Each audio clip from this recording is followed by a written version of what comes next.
3, 2, 1 și...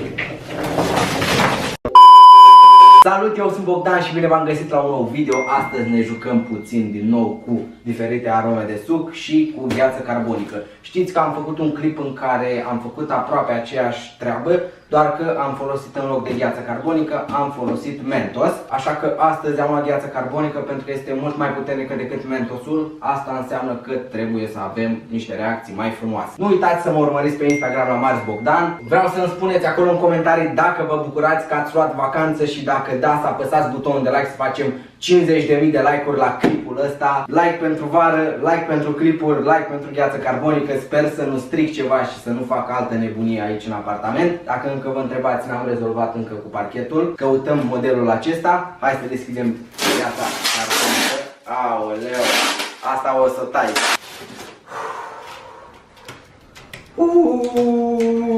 Mamă, ce dorme, da? Să nu faceți asta niciodată, să puneți cu mâna liberă, pentru că dacă o țineți mai mult de, nu știu, câteva secunde să zic, o să vă ardă.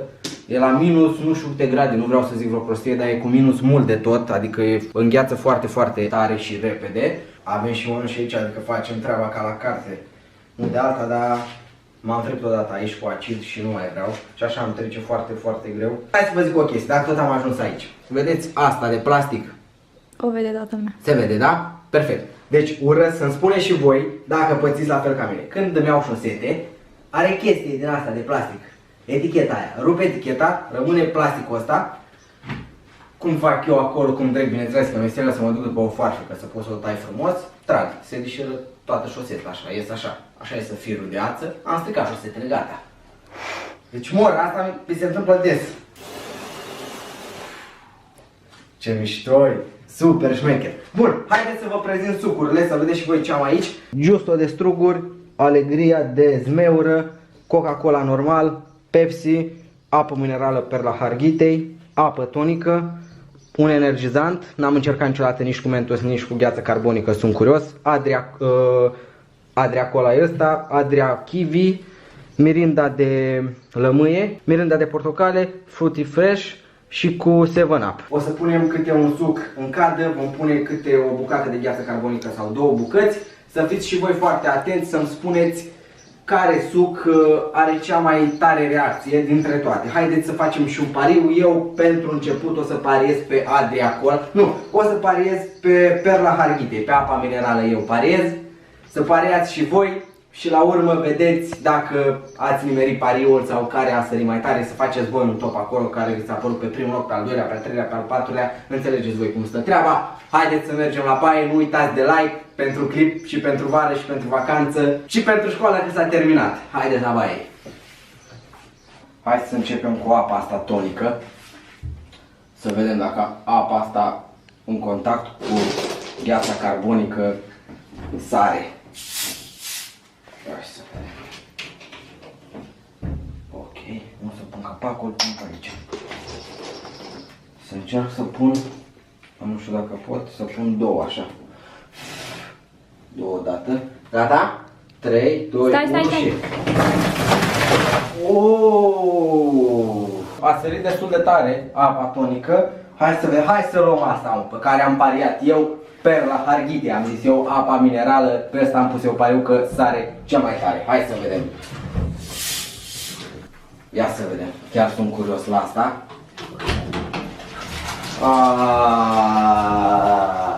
Dezamăgitor, apa pe care am pus eu pariu, cred că asta o să fie pe ultimul loc. Asta este, băieți, poate voi ați paria pe ceva, pe un suc mai ca lumea și o să aibă o reacție mult mai mișto. Din păcate a mea a fost fail total. Ce să iau? Iau Pepsi. Hai să vedem Pepsi. Ăsta ar trebui să fie forță. Din ce știu eu. Astea două. Trebuie să mă mișc repede. Ăsta sigur o să sară. Hai să vedem. 3, 2, 1 și... Oh my god! Oh my god! Ce-am făcut? What the fuck? Uite, uite puțin, dar de fapt nu se vede că eticheta a rămas foarte, foarte puțin din el, deci îți dai seama ce reacție bomb.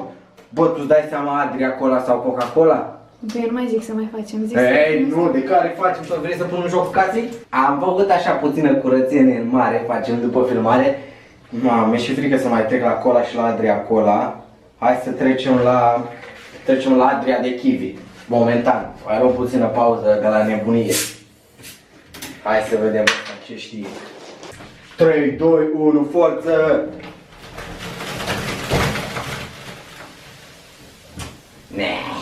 Nu se compară. Deci Pepsi a fost, nu? Deci Pepsi a fost cel mai forță până acum.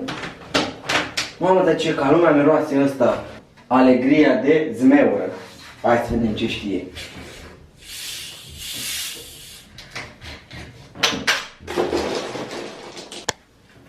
Trei, 2, 1 și... Bă, destul de ok, să zicem. Bine, nu... Deci până acum Pepsi e top, forță-i. Ce să mai luăm noi, ce să mai luăm? Ce ziceți de domnul? Adria Cola! Vecine, pregătește cana, că-ți pune fratele un pahar de Adria Cola. Pregătiți-vă de nebunie. Eu zic că și ăsta se duce tot în tavan. Ia fi atent. 3, 2, 1 și...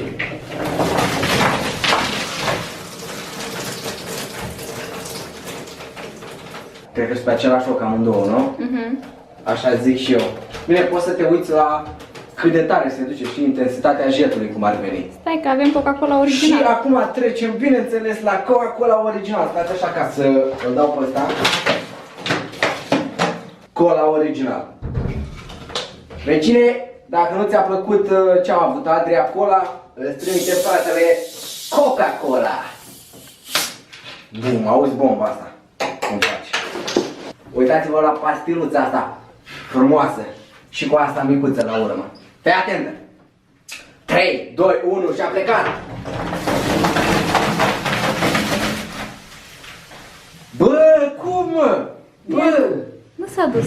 Bă, dezamăgitor rău de tot, mă!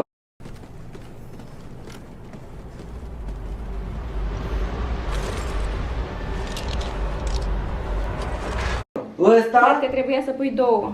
Păi am pus două. Una mare, aia făcea cât două. Că am găsit una întreagă, ele de obicei sunt rupte în jumate și de bucățele mici. Dezamăgitor, serios. Deci până acum Adria Cola și cu Pepsi. Pe primul loc. Hai să luăm Justo de struguri. Eu zic că și ăsta o să sară ceva forță. Nu știu ce să zic. Hai că vedem imediat.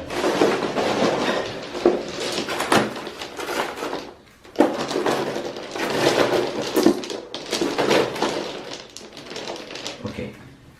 Două, da? Stați așa să-l dau mai încoa. 3, 2, 1 și...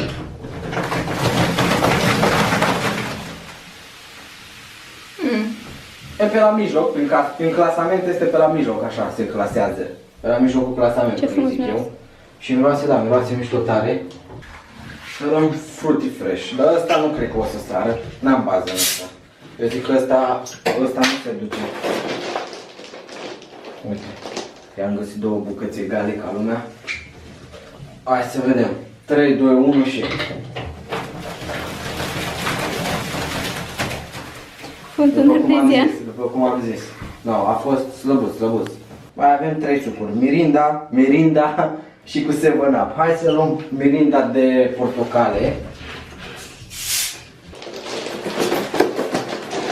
Au ceva mai mare și... Hai să vedem. 3, 2, 1 și... Slab rău de tot ăsta, slab rău. Hai că, de fapt nu. La 7-Up la urmă și avem o Mirinda de lămâie. Asta ar însemna să sară ca cel dinainte. Adică nu e prea tare.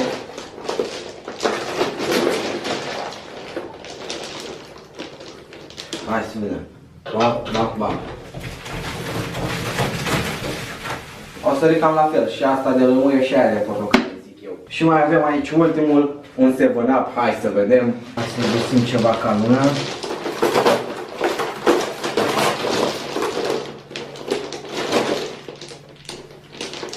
Hai să vedem. 3, 2, 1 și...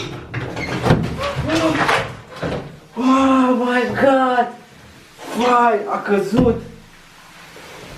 Dar ai văzut cum s-a învârtit în cadă?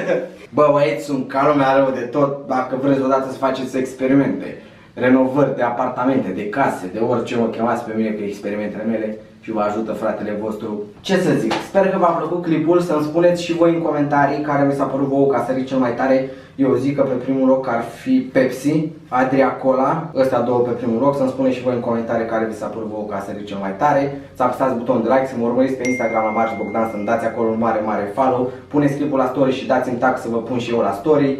Ăsta a fost clipul, sper că v-a plăcut. Cu voi astăzi a fost Bogdan, iar noi să ne revedem bineînțeles la următorul video.